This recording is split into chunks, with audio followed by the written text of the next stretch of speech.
Apa yang datang dari kesuksesan besar? Uang, tentu saja. Namun hal yang tak kalah penting dari uang adalah atensi atau banyaknya mata yang tertuju ke arah kalian, teman-teman. Ketika kalian terkenal, apa yang kalian katakan bisa mempengaruhi massa. Namun ketika pesan kalian bukanlah yang disukai oleh kaum LGBT, kalian bakal mendapat banyak serangan. Sedikit saja menyinggung perasaan mereka bakal demo dengan garpu-garpu, rumput, dan obor kayak SpongeBob yang gue bisa bayangin itu bakal terjadi suatu saat nanti. Mari kita bicara soal berita hari ini, teman-teman. Berita hari ini datang dari streamer bernama Nickmercs. Nah, dia dikenal sebagai streamer yang sering memainkan banyak game, termasuk streamer yang jarang tersorot akan kontroversi, karena dia bukanlah streamer narsis seperti kebanyakan streamer di Amerika sana ya. Kayak yang gue bilang tadi, dia memainkan banyak game, dan salah satu game favorit dia adalah COD. Bahkan, dia juga memiliki fanbase di komunitas COD itu sendiri. Nah, hal ini membuat dia memiliki kesempatan untuk bekerja sama dengan Call of Duty itu sendiri, atau COD, dan Activision, yang merupakan developer Call of Duty itu, untuk membuat bundle khusus Nickmercs di game Call of Duty itu sendiri, yang pada dasarnya berisi skin dan item-item tertentu yang bisa dikoleksi oleh gamer Call of Duty di seluruh dunia lah. Nah, lalu apa yang jadi masalah antara Nickmercs dan Call of Duty itu sendiri? Kita semua tahu kalau bulan ini adalah bulan Juni. Namun sedikit dari yang kita tahu kalau bulan Juni berarti bulan untuk memperingati LGBT di Amerika sana, alias Pride Month. Dan perusahaan-perusahaan besar ikut memperingati perayaan ini, tak terkecuali Activision dan Call of Duty itu sendiri, teman-teman. Nah, sebelum kita lanjutkan soal Call of Duty ini sendiri, mari kita bahas latar belakang akan kenapa Nickmercs ini punya masalah dengan Call of Duty ini sendiri. Kayak yang gue bilang tadi, bulan ini adalah bulan LGBT. Dan sekolah di California mengagendakan bulan ini untuk memperingati LGBT atau Pride Month itu sendiri. Keputusan itu membuat banyak kaum anti-LGBT marah kan, teman-teman. Dan akhirnya ada semacam demo untuk menolak peringatan Pride Month ini ya kan. Dan seseorang bernama Packet di Twitter men-tweet berita itu dan bilang kalau biarlah orang-orang jadi LGBT, urusi urusanmu sendiri. This happened 4 blocks from my Overwatch League apartment.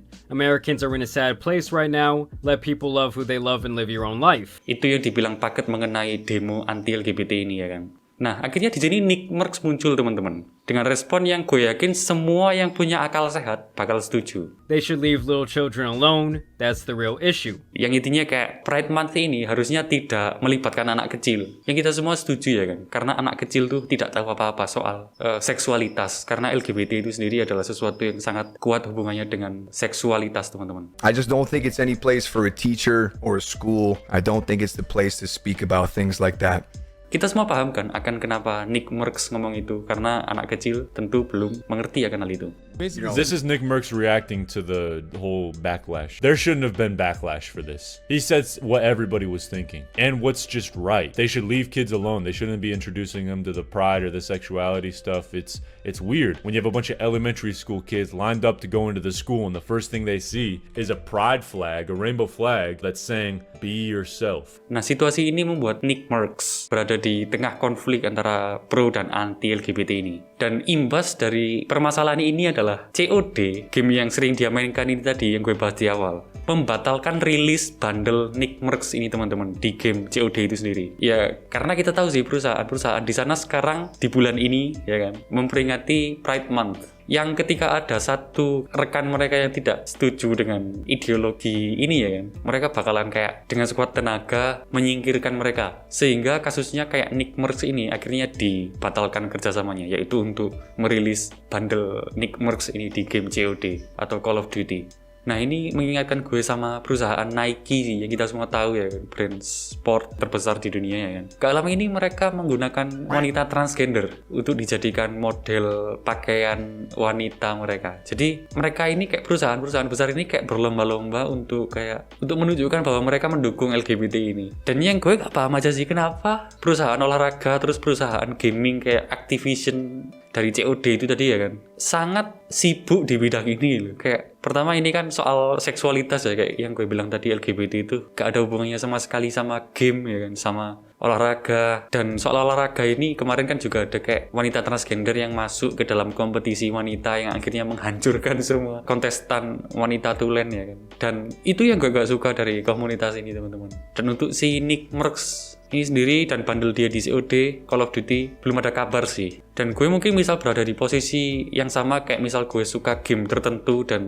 game tersebut menawarkan kerjasama sama gue dan dibatalkan, gue pasti bakalan patah hati banget teman-teman. Itu mungkin bakalan lebih parah daripada diputusin pacar. Tapi kita nggak tahu sih seberapa besar impactnya ini terhadap Nick Merckx. Namun kalau gue pikir sih, ketika Nick Merckx tahu kalau perusahaan yang memiliki COD ini mendukung LGBT, mungkin dia bakal senang aja untuk pergi dari kerjasama ini. Dan untuk merespon tweet dari paket ini, gue nggak suka gimana cara mereka bilang kayak urusi urusanmu sendiri, biarlah LGBT dan segala macam. Dan senada dengan respon dari Nick Merckx, gue khawatir soal anak-anak ya kan. Kita semua harusnya khawatir soal anak-anak, dan kebanyakan orang harusnya berpikir akan hal yang sama teman-teman. Ketika mereka selalu bilang biarlah kami menjadi LGBT ya kan. Mereka tidak menyuarakan hal ini hanya untuk orang dewasa kok. Mereka melakukan ini di depan anak-anak. Mereka melakukan tarian erotis di depan anak-anak, bahkan perpustakaan yang harusnya diisi anak-anak belajar ya kan. Menjadi tempat bagi mereka untuk melakukan tarian-tarian erotis itu seperti pole dance, lalu drag show yang sungguh membuat kepala itu tergeleng ya kan. Dan satu perusahaan game lain yang gue tahu barusan ini juga merayakan Pride Month ini adalah Ubisoft. Gue sebagai fan Assassin's Creed ya kan, yang termasuk orang yang memainkan semua gamenya, gue merasa kecewa teman-teman, karena gue sebagai fan Assassin's Creed, ketika gue berada di posisi ini ya, dimana gue sudah bisa mensupport diri gue selalu membeli game Assassin's Creed kok ya kan. Kayak gue support mereka ketika mereka mendapatkan pundi-pundi rupiah dari gue dan banyak orang lain. Kita sekarang tahu kan kalau uang-uang ini sedikit banyak bakal mengalir ke gerakan LGBT ini kan. Jadi kayak gue sedikit menyesal akan keputusan mereka untuk support LGBT ini, tapi itu seperti sesuatu yang tidak bisa dielakkan lagi kan ya. Kayak mereka harus mengambil sisi politik kembali lagi di sini. Dan harapan gue cuman gini, di masa depan janganlah bikin game yang terlalu kental dengan pesan seksualnya nanti teman-teman. Gue tahu ini bukan sesuatu yang ada di kontrol kita ya, bukan sesuatu yang ada di kuasa kita akan gimana game nanti jadinya bakalan kayak gimana. Tapi gue inget kemarin ada game The Sims, bahkan ketika lo bikin karakter ya, ketika karakter lo adalah pria transgender, ada menu di mana bagian dada wanita itu dipotong teman-teman di game The Sims itu. Yang sungguh kayak pantaskah ini ada di dalam sebuah game ya kan. Dan kita tahu betapa gampangnya anak-anak sekarang mengakses game, entah itu legal atau bajakan ya kan. Jadi sungguh mengerikan. Jadi ya udah subscribe Klub Kuning, kalau enggak burung lu hilang teman-teman. See you.